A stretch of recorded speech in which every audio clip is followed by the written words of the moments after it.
do you read Japanese? Do you write the kanji? Can you read Japanese? Actually, I can read. I can read all the hiragana, katakana already, but the grammar, the bunpo is really hard. So, where do you live now? Where are you now? I'm mainly living in both Hong Kong and my hometown Xiamen, Amoy. Xiamen? Yeah, Xiamen. Where is Xiamen? Xiamen is at the southern side of China, opposite from Taiwan. Yeah, so it's a little... So you were born there? Yes, that's my home. And also you live in Hong Kong? Yes. Oh, yeah. I see. Because, my mother was born in Shanghai. Oh, wow. She's not Chinese, but she was there for 14 years. My grandparents married in Shanghai, you see. Oh. So for me, Shanghai is a very sort of special meaning. And when I go to China, everybody think I'm Chinese. So last time I was there twice actually. I gave some master class in Shanghai, and everybody thought I'm Chinese, and everybody said, "Why is she so quiet?" And then of course I'm quiet because I can speak. And in the end, they find out I'm Japanese, but everybody thought I'm from China, Chinese. But can you speak a little bit of Chinese or? No, just 你好嘛，你好 just so 谢谢 that's all. But I have a very good friend of, I don't know if you know this Shanghainese pianist, Fei Pin Su. Have you heard of Fei Pin? He passed away a long time ago. Yes, I know. He's a very famous pianist, but unfortunately passed away in a car accident. Yeah, Fei Pin Su. We studied, I was in Juilliard also. We studied the same team. Fei Pin Su and me with Mr. Bronitsky. And at that time, Fei Pin was the most famous pianist, Chinese pianist, and he was a really great pianist. And we are very good friends. And he also told me, Mari, you look like Shanghai lady. He used to tell me. And I also knew another pianist, conductor, Shuzong. Yes. You know Shuzong? Yeah. Yes, he's I don't know if he's still the director of the Shanghai Concert Hall, but I met him. That's why he invited me to Shanghai like 10 years ago. Yes, I think he recently became the director of the Shanghai Opera House.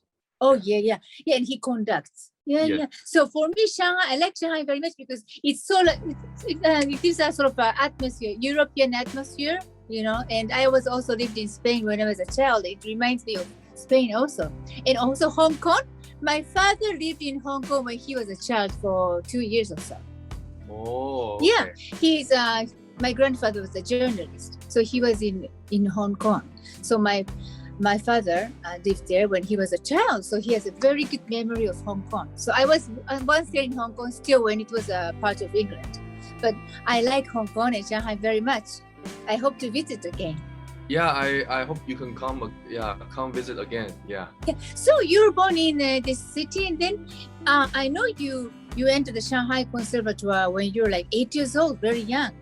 Yes. Yeah. So I actually studied in Shanghai Conservatory of Music for about 5-6 years before I went to the States.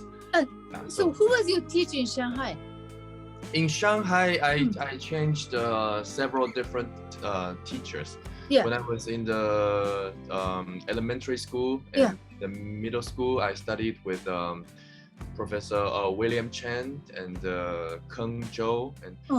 But I mainly studied with Professor Hong Quan Chen, who actually was the head of the piano department at the Shanghai Conservatory of Music, who later moved to New England Conservatory.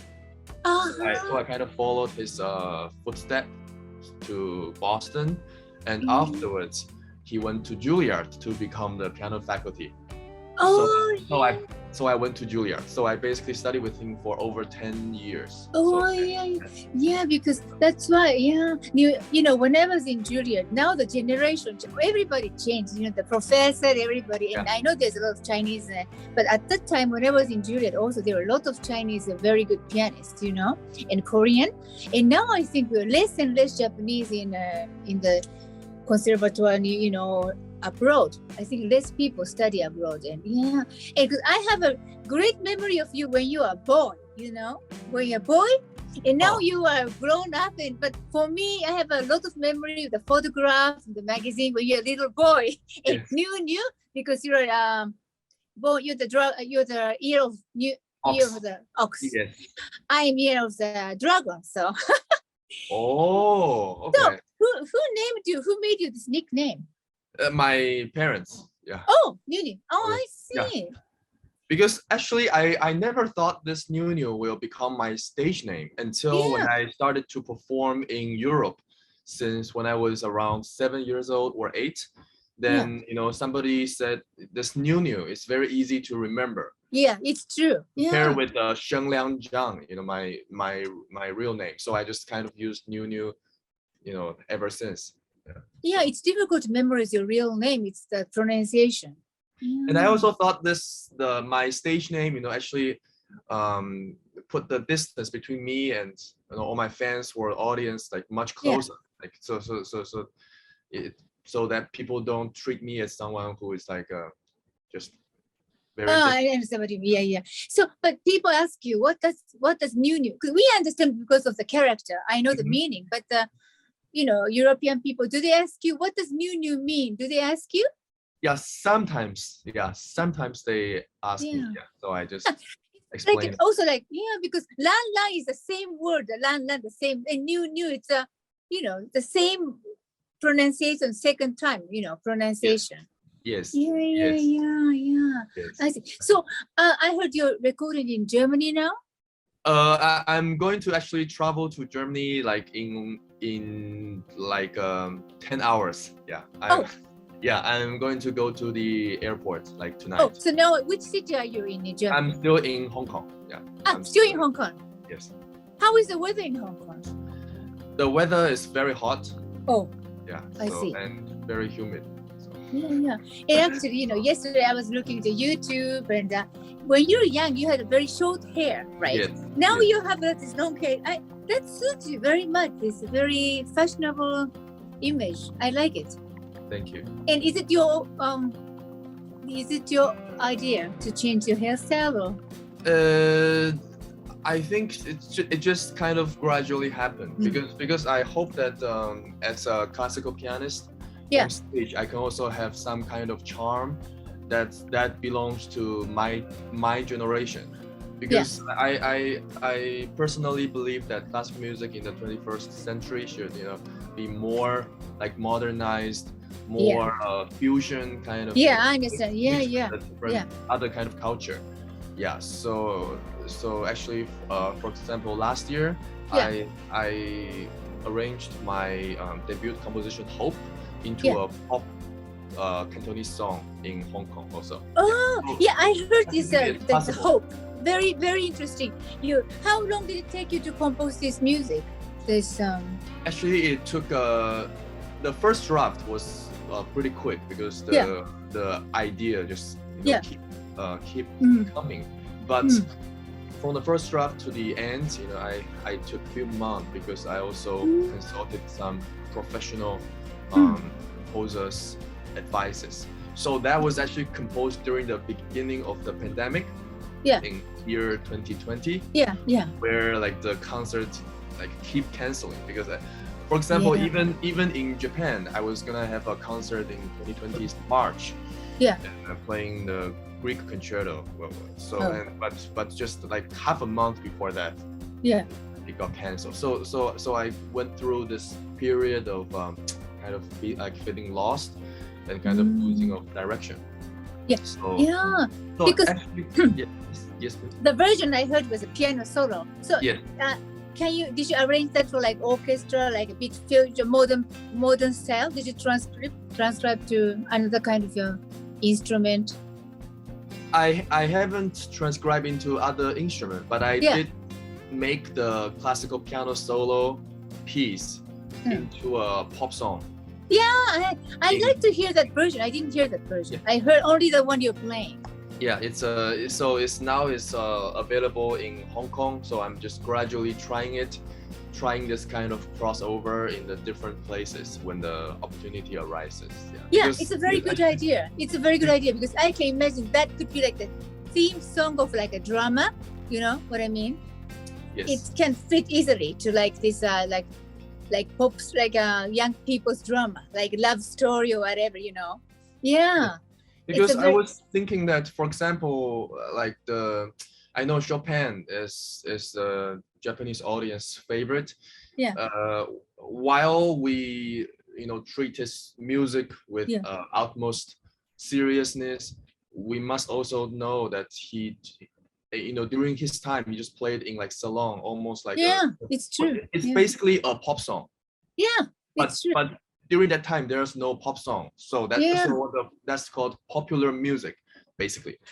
So I thought, I mean, as a 21st century young pianist, I should be more open-minded and use what I can to incorporate more things in my music. Yeah, you're right. It's a very, very good idea, I think so. Yes. Do you also play another instrument, only piano? Actually, I have learned few years of violin before. Oh, violin, yeah. Yes, like 5-6 years. Yeah, during I mean in the States. Yeah. So because I'm very much fascinated by the sound that the other instrument besides piano makes, because I thought that helps the piano playing a lot. Yeah. From one angle, I believe that piano is actually one of the easiest instrument to play, because it doesn't require it doesn't require breathing. Yeah. And there's no intonation. So even someone who cannot play piano, they will not sound too bad. While if you practice violin, it will sound like really bad for 1-2 years. So I thought those learning those can help my piano playing, can help me to understand, for example, breathing or like the melodic line, how to play the legato, the phrasing, everything. So, yeah. So you live in Hong Kong and China. So you left New York already. Do you visit there sometimes? Not since the pandemic began. So I moved back actually right before the pandemic began. Oh, so where did you live in New York? I lived in actually right next to Lincoln Center. Oh, I lived there before, 76 and Broadway. Oh, 76. Okay. So we are actually like alumni. Yeah, like a long time ago. But it's my great honor to talk. Yeah, you too. Yeah, and you have very, very long fingers, huh? Kind of. Yeah. It's a. How tall are you? I am about in centimeter, maybe 186 to be. 186. Yeah, I mean, that's my physical exams result. So very tall. At least 186. So did you play basketball or volleyball? No, I didn't play, but I used to jump the rope. Yeah. For more than 1,000 times every day. So since when? How old were you? Since when I was 8 years old until when I was like 18. So whose idea was that? That's my parents. So to make you stronger physically? It made me taller. I'm not sure about stronger, but so sometimes people ask me if they have the short finger, if they can still play the piano. I always say they definitely can, because for example, we have Van Cliburn, who is a great example of a really tall guy playing really, really well, or we have Ashkenazi or like Barenboim, like more shorter, but with shorter and thicker finger, but playing also like one of the greatest pianists. So they have the different kind of advantage and disadvantage. I thought, Oh, but this is the most interesting I ever heard. That 1,000 times every day. So like 500 in the morning, 500 at night. The ropes. No, one time I do more than 1,000. So maybe 1,000, 1,200 when I just wake up in the morning. In the morning, without eating anything, when you're hungry. Without eating anything. So that kind of becomes a kind of routine. I'm not even like fully like awake yet. So it is outside your house or inside home? Both. Yeah. Oh, so wearing sneaker or just barefoot? Sometimes wearing sneaker, or I just jump barefoot also. Oh, is it like a plastic rope or rope?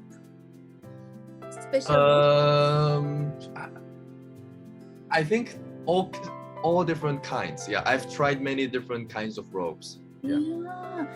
And when you jump, do you jump high or it doesn't matter? What the matter is the number you jump or the height.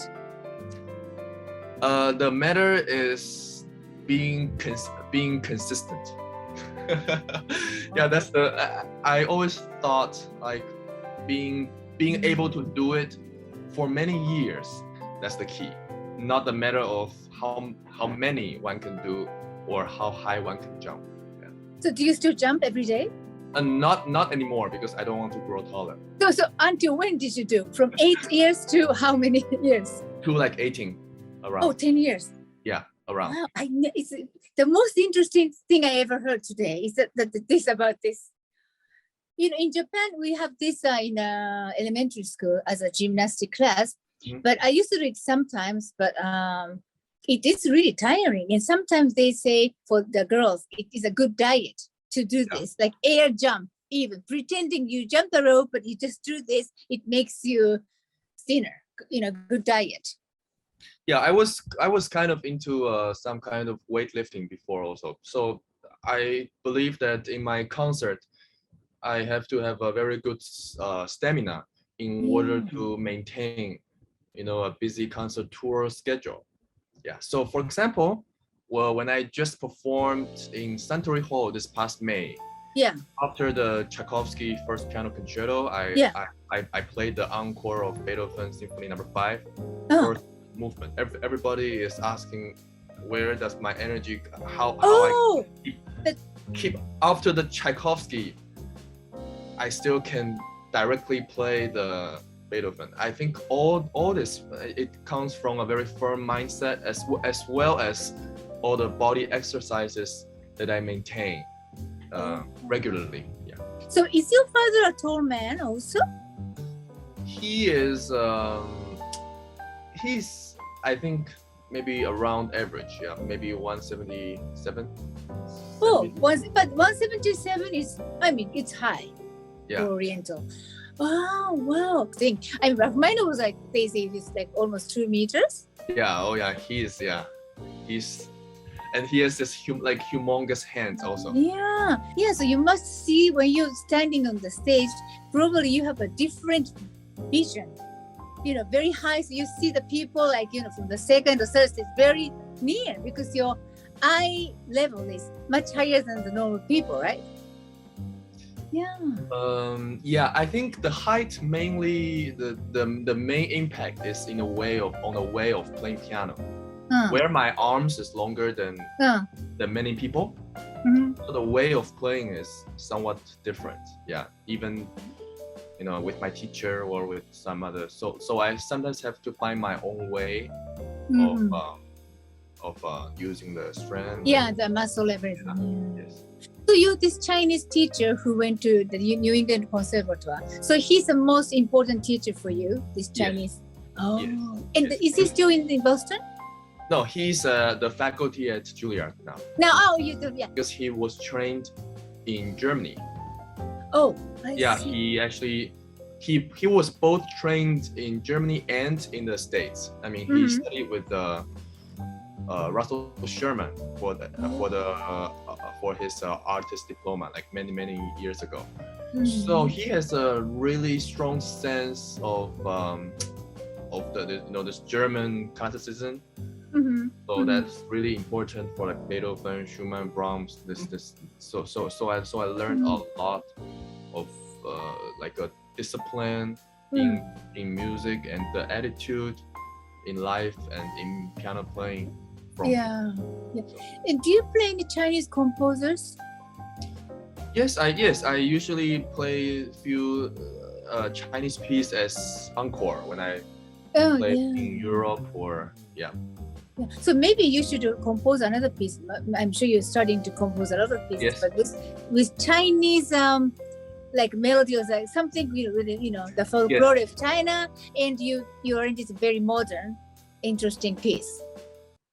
Yes, I actually have something that's very Chinese, like in my hand now. So I'm when the chance arises, I might accomplish it at some point. Yeah, even like a concertino for piano and orchestra with a Chinese, movement, it will be very interesting. Yes. Yeah, because the rhythm and harmony is very attractive, right? This Chinese folklore. So, yeah, it was interesting. That your own way to make it a transmission and also own way to make it a very modern for the young people could be more interested. Yes. Yes. Yeah. And do you have a sister, younger sister? Actually, I have a younger sister who is really, really young, who is who just turned 9 years old. Oh, I see. So she's very young. Yes, but she is very into music also. She just insisted on entering this music school in my hometown with vocal, because she's very into like singing. Yeah. Oh, so maybe soon you can do a concert with your sister.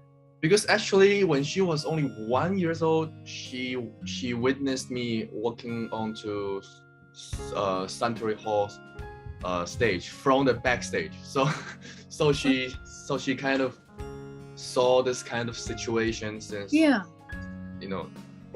for her past 9 years. So she always very into like performing in front of people. Yeah. So does she also jump the ropes? Yes. And is it tall like you? She's going to be tall? She's taller than her average. How tall is she now? Already 165 or something? No way. Like maybe I'm not sure because actually my growth was also not like gradual, but I also suddenly jumped like maybe 15 centimeters when I was around 14 years old. Yeah. So you never know.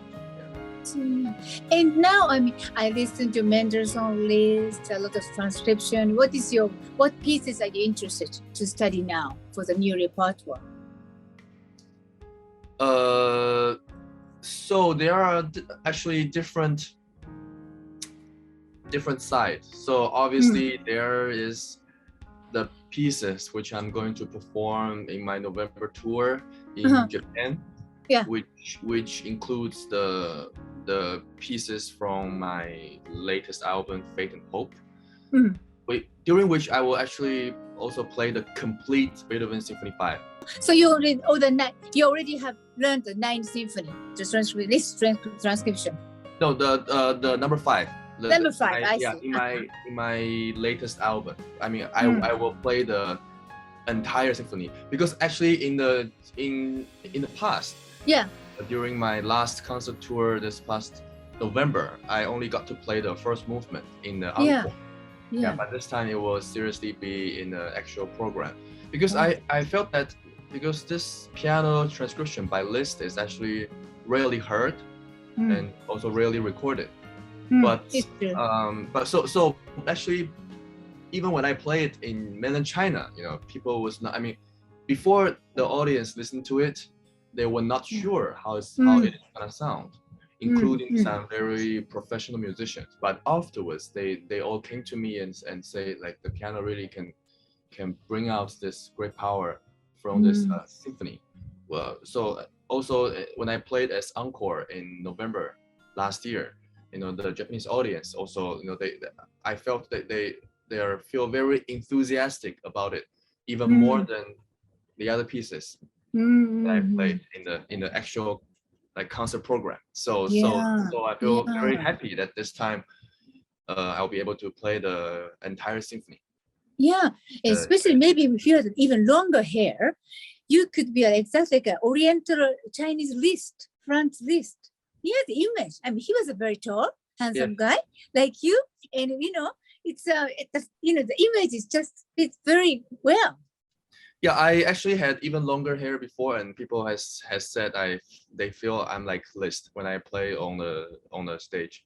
Yeah. And this recording will be actually very different from all my past recording, and even from all the from all the traditional classical album.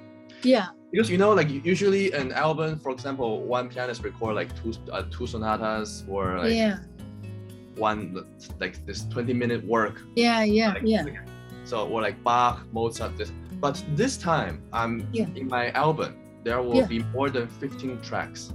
Oh, I see. Each one is just few minutes. And different composers. So, all different composers. From Baroque to modern? There is not a single composer that's going to repeat. And one of them is myself. Oh, very good. Yeah. So this album will not only include my own composition, it will also include my own arrangement of classic songs. Yeah. And will also feature different artists. So it will be a very, very like versatile and interesting kind of, and we call it a kind of concept album, in a way that the album is, the purpose is to portray, for example, human emotions or the expressions in our lives or the different stages that we're going to experience in all our lives. So I hope to use this album to connect more people together, like rather than having another very serious classical album.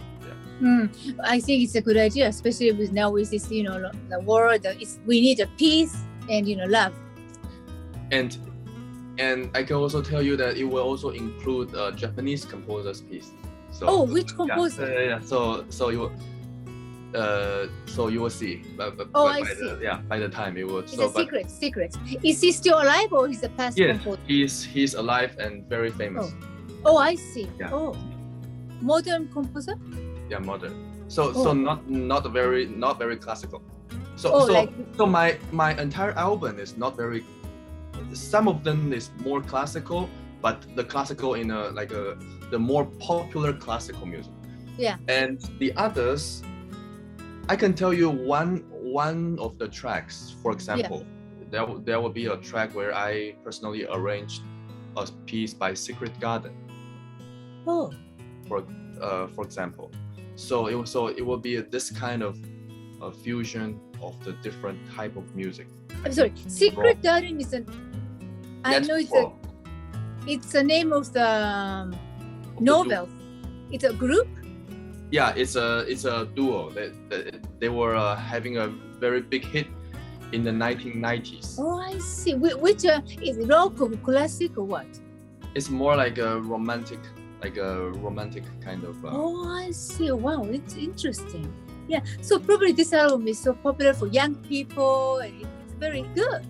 Yes. So I will have the classical album, for example, like Faith and Hope, and also have this kind of album. So two different kind of album for the different group of people. Yeah. Because you said you're going to, in 10 hours, you're going to have a recording. This is a new recording you're going to have now. That's a new recording, yeah. By the way, do you cook Chinese food? I used to, during my college years, I was very into cooking. Oh, I see. So I could actually make all different kinds of cuisine, including Chinese, which came the most naturally for me because my family, they all cook. But I actually went to research how to do some Korean or French or Italian but actually I was more into dessert making. Oh, dessert! Cakes, cookies. Yeah, not only cake and cookie, but some more complex macaron. Oh, wow! Or professional. Tiramisu. Yeah. So, do you cook also a Chinese patisserie? I like a lot of Chinese, specialty. The sweets, the fried ones, and the one with the beans. Yes, the fried milk or something. Yeah. I used to be able to do. Yeah, I thought cooking is actually also one kind of art. To be honest, because I thought that from, for example, making dessert, all the ingredients must be almost exact amount. Yeah. It's true. So that's very similar to art, very similar to playing piano. If you add too much of this here, it might create a totally different. Mm. For example, some people add a lot of rum in tiramisu, where the others don't really add. It's true. It's true. The Yeah. flavor is totally different. Yeah. So this is just like if when you play that like a very sentimental piece, for example, I don't know, even just like Chopin Nocturne, like how much rum do you want to add into it? It's true. It's a very good example. Yeah. Yes, that create a very huge difference actually, but it also depends on how I'm feeling at the moment. Yeah. And so, what is your favorite Chinese dish to eat? My favorite is a spicy food. Oh, spicy, like you know, the how do you call it? Mapo tofu. Mapo tofu, yeah. Something like that. The hot one, you prefer hot? Yes, right, yeah. Oh, I see. And how about Japanese food? What's your favorite? Oh, actually, my favorite is Japanese food. And which one? Which dish? Like anything, like just overall the Japanese cuisine, like the sashimi or. Oh, I see. Yeah. Because what I love the most about actually I love ramen. Ramen, I see. Actually, I eat ramen in Hong Kong every day. Oh, really? In a shop or like in a shop? Yeah. There is this Japanese ramen next to my hotel, so I eat it every day. And people ask me like, "Don't you get bored?" I'm like, "No."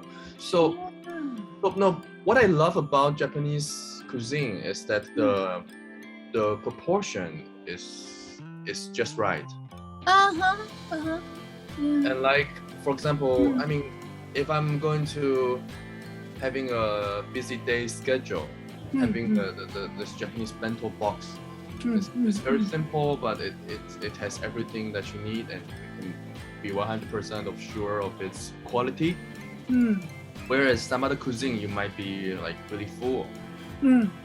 So so that's why so I thought ramen is a very easy choice, where it has carbohydrate, protein, oil, fat, and everything. Yeah, I wonder if when you're eating ramen, you know, Japanese men, they eat ramen with a sound, you know, when you put into your mouth. I wonder how you eat ramen. Yeah, I try to avoid the sound. I like that. Yeah. But it's incredible. They make it, you know, they eat the ramen or soba with such a sound. They eat with the air, you know. So, by the way, are you Gemini? The astrological sign. I'm not very. I don't know too much about that. Yeah. When is your birthday? July 11th. July 11th. Cancer. Oh, Cancer. So it was like 10 days ago. Yes. Happy birthday. So. Thank you. Oh, Cancer. Yeah, Cancer men are like they're very family man, and they like the family, that kind of image. Yes. A I very see. warm person.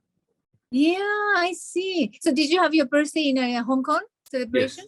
Yes, I did. Yeah, when I visited Hong Kong, the humidity is so high. Very high. Yeah. So I wonder, when you have the piano, you must have the controller all the time, because it's so humid for the instrument. Yes, you are totally correct. So the piano is usually very sticky. Yeah, and you have to have this humidity. How do you say? Yes. If not, I think it will be like so damp, right? Yes, it will not really react. So actually,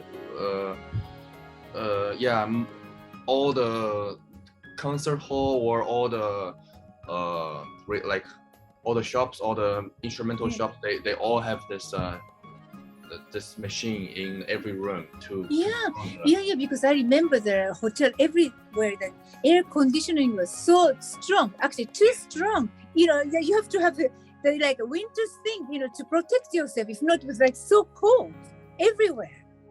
Yes, so that's why when I performed here last December, I had to wear the gloves before I go on stage to make sure.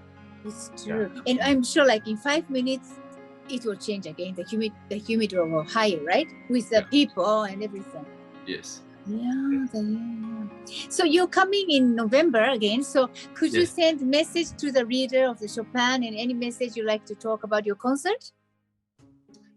So I'm very much looking forward to seeing all my wonderful Japanese audience this coming November, starting from the 20th in Ehime and the 23rd in the Venice Sakai in the Osaka, where I will play the complete Symphony 5. And on the 26th in Nagoya, where I will play obviously the two pianos sonatas by Beethoven, Pathetique and Moonlight from my album, as well as some pieces by Chopin where from the animation Piano no Mori that I participated in before, as well as on 27th in Kyoto in the Banka Park Joyo. Yeah, so I'm very much looking forward to seeing everybody in my upcoming tour. Yeah, and I hope everybody will enjoy and feel the power from music and stay healthy and happy all the time. Yes, thank you. So I hope to see you in November. I hope to see you too. Yeah. So please take care with your health and hope to see you, and thank you for joining. Thank you so much. Okay, see you. Lovely to talk to you. Bye. Bye. Thank you.